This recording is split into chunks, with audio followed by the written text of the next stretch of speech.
TikTok vient de se faire bannir des États-Unis et ce jour-là même où TikTok se fait bannir, les Chinois sortent leur nouvelle intelligence artificielle, DeepSeek, qui apparemment serait meilleure au niveau des benchmarks que OpenAI O1, donc O1.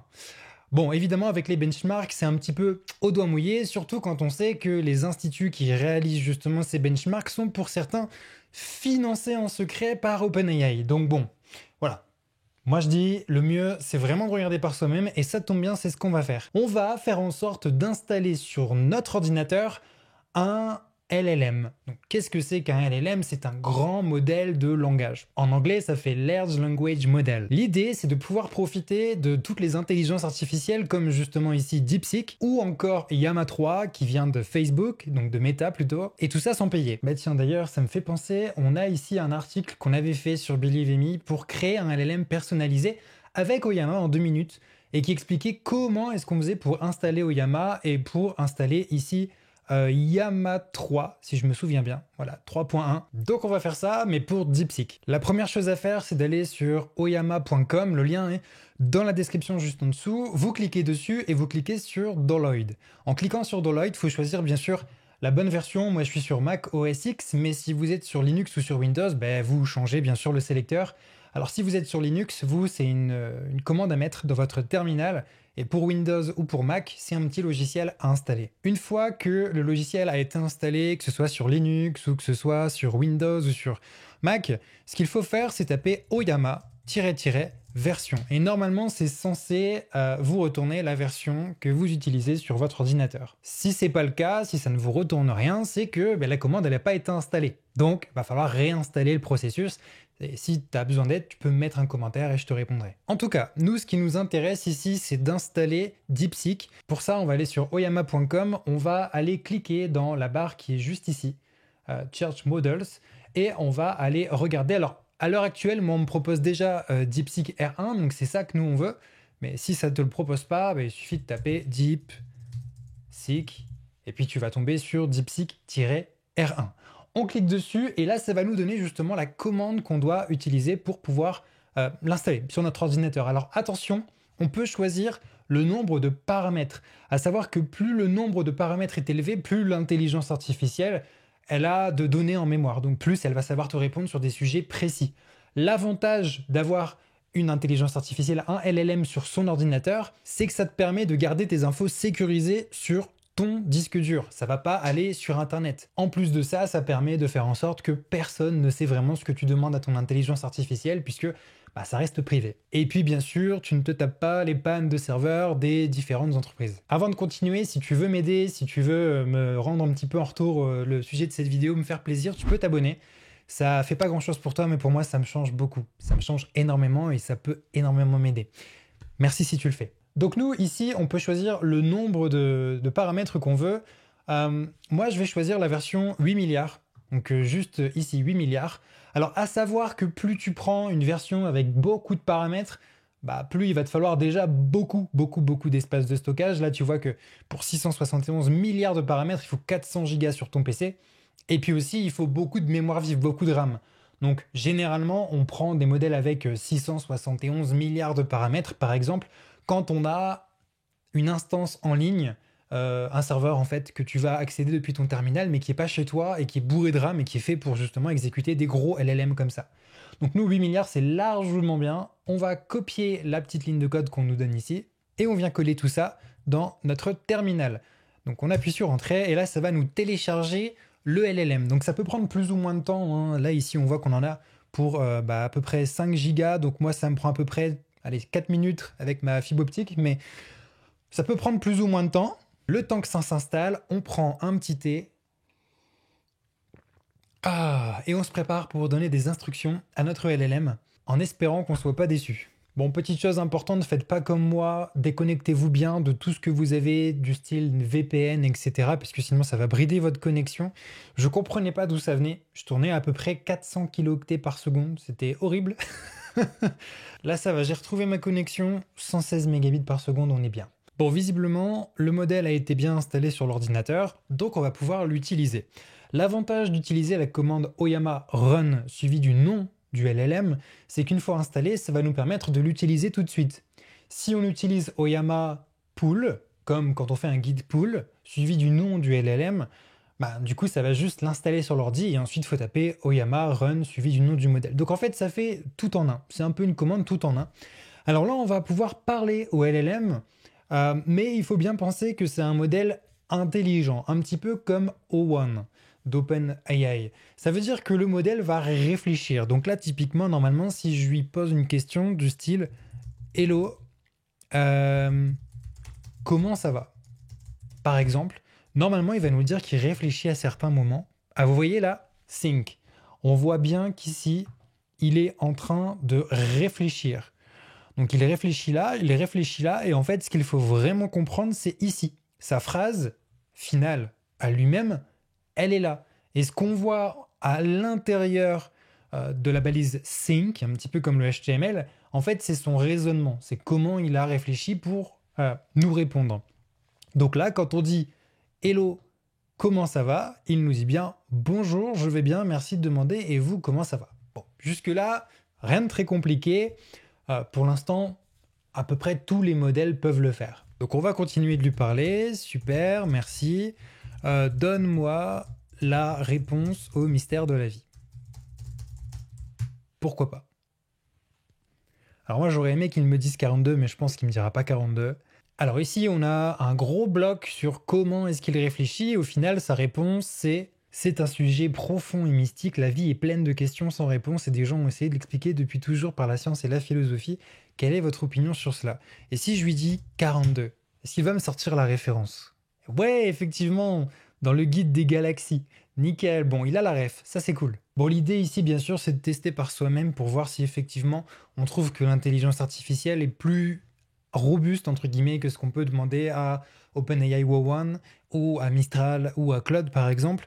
Donc, par exemple, pour traduire des codes sources, pour demander à faire une certaine fonctionnalité, pourquoi pas. Par exemple, quelque chose qu'on peut lui demander, c'est de nous expliquer la théorie de la relativité de manière simple, pour voir un petit peu si elle sait synthétiser, parler un peu comme à un enfant, par exemple. Donc là, ici, on voit que ça a l'air plutôt bien expliqué. Tout ce qu'on voit au niveau des étoiles, c'est du Markdown. Donc ça permet en fait de pouvoir afficher un petit peu comme sur ChatGPT, des mots en gras, des listes à puces, etc. Donc niveau culture générale, ici, ça m'a l'air quand même pas mal. Bien évidemment, tout ça, c'est pas ce qui va mettre à bout notre intelligence artificielle. Un problème en revanche sur lequel beaucoup d'intelligences artificielles ont du mal, c'est en leur demandant le nombre de lettres, par exemple, dans un mot. Par exemple, combien y a-t-il de S dans Raspberry? Donc là, ici, il réfléchit, et ici, il me dit, il y a un seul S dans Raspberry. La partie intéressante, c'est qu'on peut remarquer ici comment il a fait pour raisonner. C'est-à-dire qu'en fait, il a pris le mot, il l'a découpé en lettres, un petit peu comme ce qu'on pourrait faire avec la programmation, et il fait après une boucle, donc looking at each letter, et par exemple, il voit que la première lettre, c'est un A, c'est pas un S, donc il le décompte, et il fait pareil pour les autres lettres. Au final, il a trouvé un seul S. Donc en fait, c'est comme ça qu'il réfléchit. Ce que l'on va faire, c'est qu'on va poser la même question à d'autres intelligences artificielles. Donc là, par exemple, on est sur Mistral. Si je pose la même question, il y a 2 S dans le mot Raspberry. Voilà, donc c'est là qu'on voit déjà que vis-à-vis de Mistral, c'est tout con, hein. On a l'impression que c'est un test bateau pour nous humains, mais en fait pour les intelligences artificielles, c'est très très dur pour eux de vraiment... un truc aussi bête, voilà, ils donnent pas forcément les bonnes réponses. Et à part ça, on va nous dire que les intelligences artificielles vont remplacer les développeurs. Mais oui, bien sûr. Donc en tout cas ici pour Mistral, on peut clairement dire que c'est un no-go. Je vais quand même lui demander de m'expliquer la théorie de la relativité de manière simple pour voir un petit peu ce qu'il va me dire. Donc ici, elle est développée par Albert Einstein, qui décrit la relation entre l'espace, le temps, la gravitation. Ok, donc il explique le concept de dilatation du temps, la contraction. Ok, bon. Niveau culture G, Mistral, ça va. Par contre, pour des questions vraiment bateaux, typiquement lui demander des vraies tâches, pas forcément qu'il sorte sa science, mais qu'il, par exemple, nous donne des informations sur une tâche bien particulière, sur mesure, il a l'air d'avoir déjà plus de mal. C'est pas grave, on va passer directement à OpenAI avec ChatGPT. Alors ici, combien y a-t-il de S dans Raspberry? Toujours pareil, ici, on nous dit bien qu'il y a 2 S dans le mot Raspberry. Mais je trouve ça quand même absolument inconcevable qu'aujourd'hui, une intelligence artificielle ne puisse pas trouver, à part pour DeepSeek, visiblement du coup, combien il y a de lettres dans un certain mot. Enfin, ça me paraît insensé.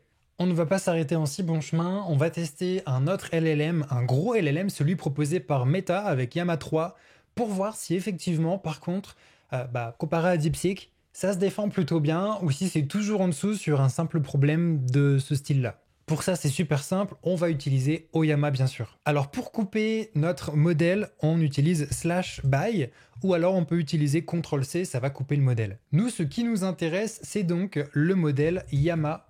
Et là, on peut utiliser le modèle Llama 3.3. Alors attention, c'est 70 milliards de paramètres. On va peut-être pas aller à ce point-là, on va aller sur le 3.1 qui lui est à 8 milliards de paramètres. Donc au moins, les deux intelligences artificielles, DeepSeek et Llama, vont vraiment jouer à jeu égal. Parce que sinon, là, déjà, il faut un sacré PC. Je suis pas sûr que le mien puisse tenir le coup, mais en plus de ça, c'est pas forcément jouer au même jeu. Alors ici, on va coller la commande Oyama run Llama 3.1 et on va appuyer sur Entrée. Ça va télécharger le LLM. Bon, en tout cas, voilà, je sais que ça peut paraître un peu bateau, hein, tous ces tests, mais en vrai, ce qu'il faut, c'est sur ton propre ressenti. Par exemple, Mistral, moi je trouve que c'est excellent au niveau du code comparé à OpenAI, donc à ChatGPT. Même pour les traductions, je trouve ça beaucoup mieux. Et Claude aussi pour le code est vraiment meilleur que ChatGPT, je trouve, avec le modèle O1. Mais là, c'est vrai que le fait de pouvoir avoir toutes les données, toutes les requêtes qu'on effectue en local avec DeepSeek, et qui apparemment, visiblement pour l'instant en tout cas, fait un sans faute et est meilleur pour des questions très simples, type les tests qu'on lui a fait passer, je trouve que pour l'instant c'est plutôt pas mal. On va en tout cas tester ça avec Llama 3.1. Donc ici on est bien sur le modèle Llama 3.1. Alors petit aparté, mais si on fait /by, on quitte. Et comme je l'ai dit, c'est CTRL-D, pas CTRL-C, je crois que je l'ai dit CTRL-C juste avant. Donc CTRL-D pour quitter, et ensuite il suffit juste de retaper la commande. Comme le modèle est déjà téléchargé sur ton ordinateur, t'as pas besoin de le retélécharger à chaque fois. Donc là, par exemple, on va poser une question. Hello, comment ça va? Pour voir un petit peu ce qu'on nous répond. Donc ici, l'avantage, c'est que ça ne marque pas des gros blocs sync. Donc le modèle ne réfléchit pas. C'est un avantage puisque nous, ça nous pollue pas notre écran pour rien. Mais ça a le désavantage de ne pas avoir les capacités de réflexion. On ne sait pas non plus comment est-ce qu'il fait pour parvenir au résultat qu'il nous donne. Bon, en tout cas, ici, je vais juste coller combien y a-t-il de S dans Raspberry. On est parti. Il y a 2 S dans le mot Raspberry. Mais c'est un truc de fou. Mais comment c'est possible? Comment c'est possible que des modèles aussi gros que ça puissent se tromper à ce point-là? J'ai pas l'explication. Vous savez quoi? On va tester ensemble la version Llama 3.3 à 70 milliards de paramètres. Je suis pas certain de pouvoir l'utiliser sur mon PC, mais c'est pas grave. On va tenter ça. Donc, on va taper cette commande ensemble. Là, à mon avis, il y en a pour un petit moment, hein, 42 gigas. J'ai le temps de me refaire un café.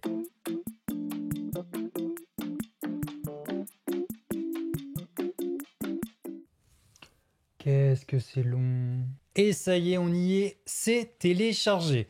Alors, encore faut-il pouvoir faire tourner le modèle, puisque ça, c'est encore autre chose. Vu la taille du modèle, la puissance qu'il va falloir, j'espère que ça va pas faire cracher la vidéo. Alors bon, ça a mis quand même pas mal de temps à charger. Là, on va quand même lui demander « Hello, comment ça va ?» pour voir un petit peu ce qu'il va nous répondre. Alors, je vous le dis, ça bug. Hein. Ça bug pas mal, j'espère que ça coupe pas au niveau de la vidéo. On appuie sur « Entrée ». A few moments later. Ouais, bon, comme je m'en doutais, ça prend beaucoup de temps pour avoir une réponse. En même temps, il y a tellement de paramètres en jeu. En revanche, j'espère qu'après, ça va passer notre test haut la main. J'espère. Bon, alors visiblement, on vient d'avoir bonjour. Mais ok, c'est cool. Est-ce qu'il y a quelque chose d'autre que tu peux me dire? Ce qu'on va faire, c'est qu'on va faire CTRL-D. Et je vais recharger le modèle. Et je vais cette fois-ci directement poser notre question, notre petit test, pour voir ce qu'il me répond. En tout cas, en l'état, c'est inutilisable pour la vie quotidienne. Évidemment, ce genre de modèle, normalement, il faut les installer sur des dépendances externes, sur des serveurs externes avec que de la RAM, genre 200 Go de RAM. Là, ici, c'est pas mon Mac M1 Max qui va faire quelque chose, même boosté avec sa RAM, c'est juste, c'est trop peu en fait, c'est pas assez. Ok, bon, je relance la commande. On est parti, et ici, on va coller combien y a-t-il de S dans Raspberry. Le moment que tout le monde attend est enfin arrivé. On est parti.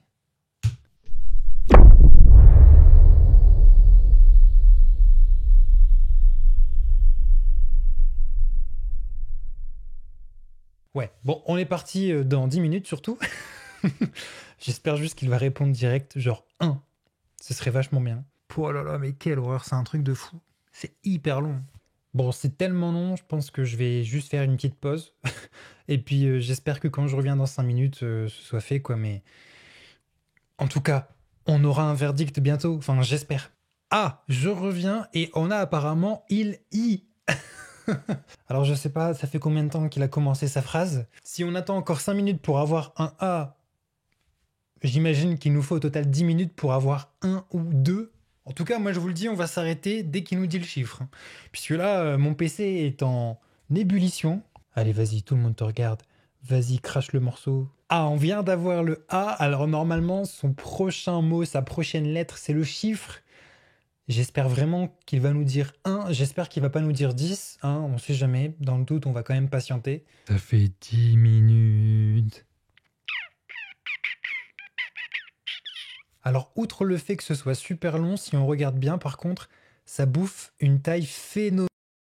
À longueur là que ça tourne, hein, pourtant, l'enregistrement de la vidéo prend pas beaucoup de place. On voit que ma capacité de stockage, juste là, elle est vraiment en chute libre. Enfin, à chaque fois que je la regarde et que ça se met à jour, surtout. Ah non, c'est pas vrai. Ok. Bon, bah, on va. Bon, bah, même avec un modèle, donc avec un LLM de 70 milliards de paramètres dans sa dernière version, visiblement, il ne sait pas répondre à une question aussi simple que me dire le nombre de lettres dans un mot. À part pour DeepSeek qui lui me l'a fait en 2-2. En quelques millisecondes, il m'a directement dit combien il y avait de lettres dans le mot Raspberry.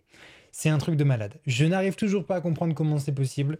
Mais en tout cas, ce qu'on peut retenir, c'est que, et vous m'excuserez, mais je vais pas patienter qu'il me sorte encore un espace ou le mot mot juste pour me dire il y a 2 mots parce que ça fait une éternité qu'on attend une réponse. Donc en tout cas, ce qu'on peut dire, c'est qu'il n'y a pas photo. DeepSeek, il y a largement de quoi faire. Au moins, on a vu ensemble comment installer Oyama sur notre ordinateur. Comment est-ce qu'on peut faire pour utiliser DeepSeek directement en local pour pas que ce soit directement envoyé en ligne au niveau de nos requêtes. Donc on protège notre vie privée, surtout que l'air de rien, c'est quand même chinois à la base. Loin de moi de vouloir dire quoi que ce soit à ce sujet-là, mais il faut faire attention.